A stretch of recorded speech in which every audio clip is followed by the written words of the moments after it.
Dari single fighter menjadi komunitas.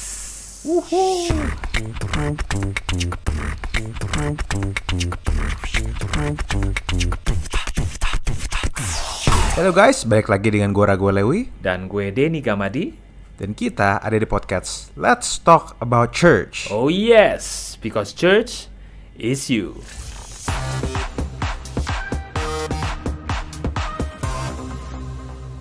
Kenapa sih single fighter dari komunitas? Simple, karena model sama penginjilan, kalau teman-teman tahu, ialah itu kayak salesman yang keliling-keliling. Nah, Dia ngetok pintu-pintu rumah, kayak kenalan produk. Pernah ketemu salesman kan? Pernah ketemu? Kalau misalnya teman-teman, misalnya temenmu ada yang MLM atau orang sales, kayak mereka bisa, Pak, tahu nggak ini pembersih bagus banget Pak, ini gila nih keren banget bersih-bersihin gitu, kayak salesman Mangga 2 gitu. Jadi, nah tapi itu baik nggak? Ya, gue nggak bilang itu jelek ya. Ada orang kayak gitu. Jadi mereka perkenalan produk, jelasin keunggulan, nuntun orang untuk beli produk mereka. Jadi saksi individual tuh penting nggak? Penting. Gue nggak bilang itu nggak penting ya. Tapi teman-teman juga perlu tahu bahwa Roh Kudus juga memenuhi komunitas Kristen dan memakai komunitas itu untuk bersaksi. Masing-masing anggota punya kontribusi unik sesuai karunia yang diberikan. Jadi penginjilan nggak cuma ide kita yang sendirian kayak single fighter gitu, kayak orang jagoan gitu, kayak Iron Man sendirian. No. We are not Iron Man. Iya. We are the Avengers. Benar. Semua punya kontribusi masing-masing. Semua, dan dengan komunitas ini bisa aja lebih efektif. Nah, Yes. bener banget. Karena seringkali komunitas tuh ngumpul bareng, tapi pas ngomong soal ngejangkau orang, semua ngelakuinnya masing-masing. Oh, si A di tempat dugem, si B di kampusnya, si C di golongan emak-emak rempongnya, misalnya kan ya. Semua masing-masing. Mama WhatsApp grup ya. Nah, semua gerak masing-masing sendiri-sendiri. Padahal jangan lupa, penginjilan itu kan upaya menolong orang masuk jadi bagian dari komunitas kan. Invitation. Yes. Masukin satu ke dalam massa. Jadi sebetulnya yang mesti melayani bukan cuma anggota komunitas, tapi kita sebagai komunitas juga. Jadi satu tempat di mana orang itu mulai terhubung dulu lah sebelum mereka mulai berkomitmen. Beda ya. Bedanya gimana? Kadang orang di awal udah tanya komitmen terlalu berat, akhirnya banyak rontok di awal. Tapi terhubung adalah sekadar ngerasa nyaman dulu sama orang-orang yang ada di dalam. Dan kemudian jalan satu langkah baby step kepada langkah yang lainnya. Wow, powerful. Jadi memang gini, kadang-kadang memang penginjilan terbaik tuh nongkrong ya. Asik. Rame-rame, ngobrol, talk about life, ntar baru talk about love. Nanti lama-lama ngomong soal Yesus. Kenapa? Karena pada waktu kamu ngobrol, apalagi ngobrol tuh natural ya, nggak kayak salesman.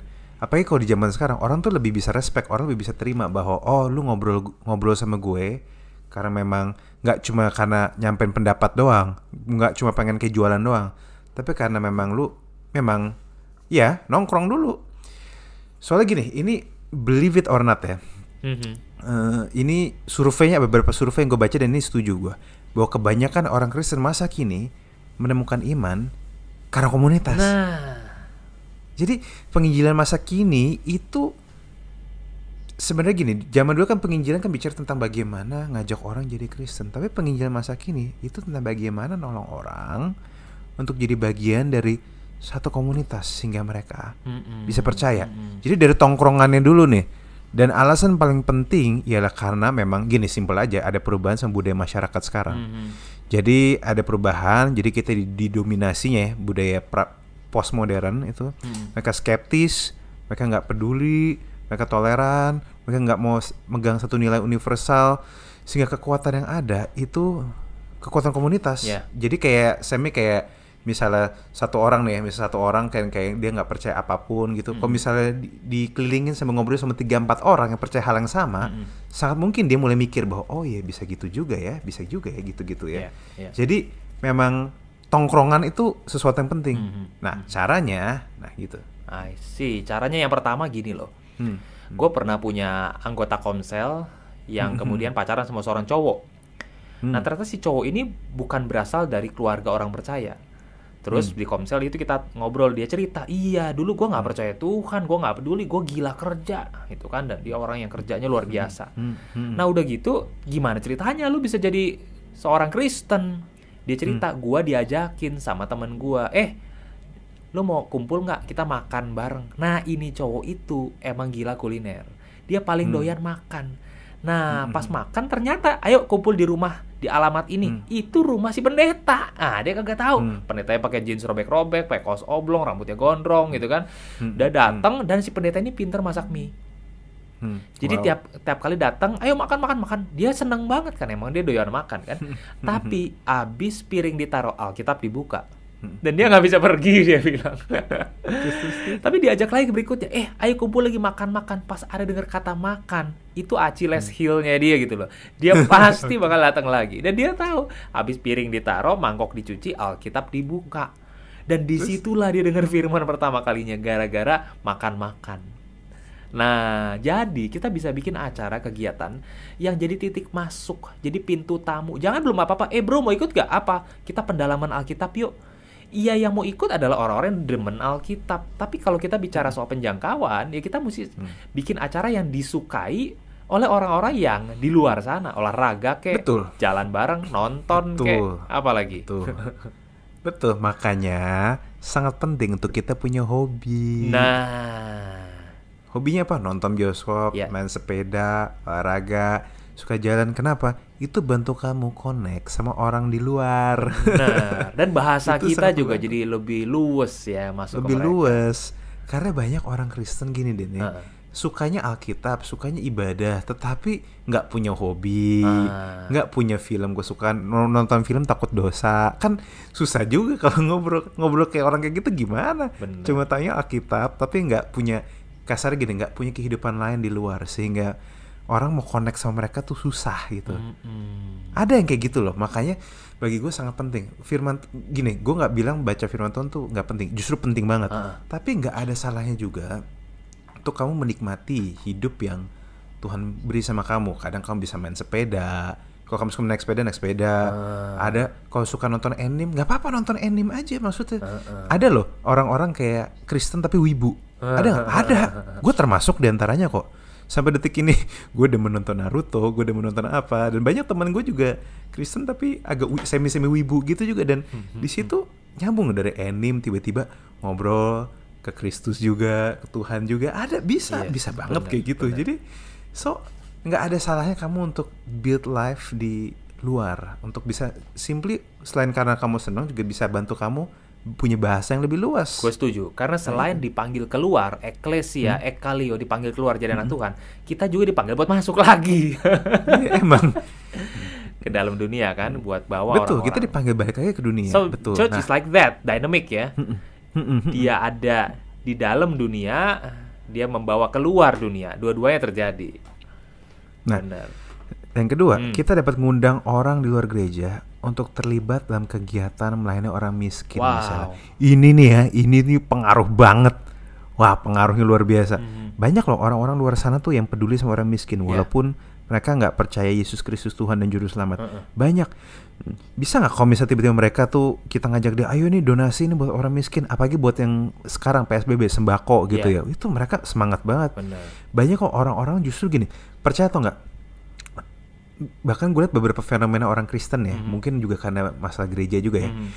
Mereka lebih, yang tajir-tajir itu mereka lebih rela sumbang duit buat orang miskin dibanding buat gedung gereja. Banyak yang kayak gitu. Nah makanya ini pokoknya gini, idenya adalah gini, kita perlu cari cara untuk menjangkau orang-orang di luar gereja untuk merasa menjadi bagian terlebih dahulu. Sebelum mereka percaya, bahwa kita mempercaya apa yang mereka percaya, bahwa memang kita ngelainin orang miskin, bahwa kita peduli sama orang, kita berpikiran terbuka, kita nggak gampang ngejudge. Dari berangkat dari situ dulu. Benar. Nah, itu. Bikin common ground-nya ya. Bikin common ground. Dan kalau orang bilang ini kok sekuler banget, jangan salah. Ini namanya bukan sekulerisme, tapi ini inkarnasionalisme. Nice. Inkarnasi. Bisa tolong dijelaskan? Gitu kan? Ya kayak Yesus lah. Waktu dia undang orang buat percaya, dia bukan teriak-teriak dari sorga gitu loh, sebagai semua atribut keilahiannya dia tunjukin dari sorga. Enggak. Dia menjadi sama. Berinkarnasi. Iya. Dia mengosongkan dirinya gitu kan. Dia jadi sama. Nah itu loh, itu spirit cintanya Tuhan. Nah cara ketiga sekarang kan, pertama adalah ya bikin acara yang ngundang orang dengan acara-acara yang asik. Kedua ya bisa juga bikin acara-acara sosial, lebih masuk lebih dalam. Jadi kalau tadi yang pertama itu ruang tamu, sekarang ruang keluarga. Nah, lebih dalam lagi gini loh. Kita perlu untuk bisa berani memerangi rasa tidak nyaman kita. Karena gini loh, memang jujur kalau kita dari kecil lingkungan Kristen dan satu suku, kumpul dengan orang yang agamanya beda, dan penyesuaian ya. Iya, bisa jadi nggak nyaman. Sekali dua kali dia nggak mau ikut lagi. Dia rasa bercandanya beda, nyebutin harga beda. Nah, itulah kenapa orang-orang yang nggak terjangkau tetap aja nggak percaya Tuhan. Karena kita cuma gaul sama sesama domba lain. Dan kita merasa nggak nyaman ketika ada orang luar nongkrong bareng ke dalam komunitas nyaman kita. Jahat gak? Ini besties gua. Pas ada orang yang rada aneh masuk, kita nggak nyaman. Kita harap dia segera keluar dari situ gitu loh. Nah, jangan lupa, panggilan kita adalah buat masuk ke dalam dunia dan menjadi terang. Dan sekarang hal itu udah jauh lebih mudah. Karena kita nggak dipanggil untuk pergi sendirian. Dulu para rasul aja pergi berdua-berdua. Sekarang lebih dari berdua-berdua, kita punya komunitas. Gua harap teman-teman, gua doain lu punya komunitas besties of life, anak-anak Tuhan. Tapi juga jangan lupa, ada lagi Sang Penghibur, Roh Allah, Roh Kudus bersamamu. Gitu ya. Betul. Nah, jadi lu udah komplit, lu udah full team. Lu punya diri lu sendiri dan pengalaman hidup lu. Lu punya saudara seiman, komunitas, dan lu punya Roh Kudus. This is the A-team. Ini adalah sebuah komunitas yang bersaksi bersama. Very powerful. Makanya disinilah kita belajar dari jadi domba berbulu serigala ya. Jangan mau kalah ya. Jangan mau kalah. Serigala berbulu domba banyak. Bener. Kita kenapa gak jadi domba berbulu serigala? Domba dalamnya, cuma luarnya kayak serigala. Kelihatannya kok gila nih, ngeri banget. Tatoan gitu, mungkin leather jacket gitu misalnya. Tapi fashion keren. Tapi begitu datang hatinya Hello Kitty. Hatinya Hello Kitty kan. Mukanya Rambo ya, hatinya Hello Kitty kan. Pengen denger lanjutannya? Pantengin terus podcast Let's Talk About Church, because church is you.